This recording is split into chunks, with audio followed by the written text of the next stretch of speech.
அப்போ எனக்கு வயசு 4.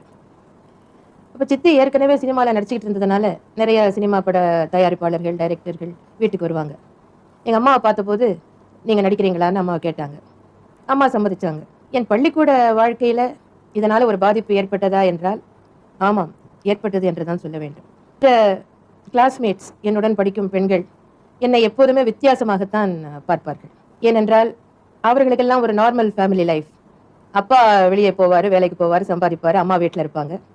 என்னுடைய குடும்ப சூழ்நிலையோ முற்றிலும் மாறுபட்டது. அப்பா இல்லை, அம்மா தான் வேலைக்கு போகணும், அம்மா தான் குடும்பத்தை காப்பாற்றணும். அது மட்டும் இல்லாமல் அம்மா ஒரு நடிகையாக இருந்ததுனால அந்த காலத்தில் நல்ல குடும்பத்திலேருந்து வந்தவங்க சினிமா துறையில் ஈடுபடுறதுங்கிறது இன்னும் ஏற்றுக்கொள்ள முடியாத ஒரு விஷயமாகத்தான் நம்ம சமுதாயத்தில் இருந்தது. அதனால் மற்ற பெண்கள் சில சமயத்தில் கேலியும் கிண்டலுமாக பேசுவாங்க. அதனால தானோ என்னவோ எல்லாவற்றிலையும் முதன்மையாக இருக்கணும் அப்படிங்கிற ஒரு வைராக்கியம் எனக்கு ஏற்பட்டு, ப்ராபப்லி இட் இஸ் பிகாஸ்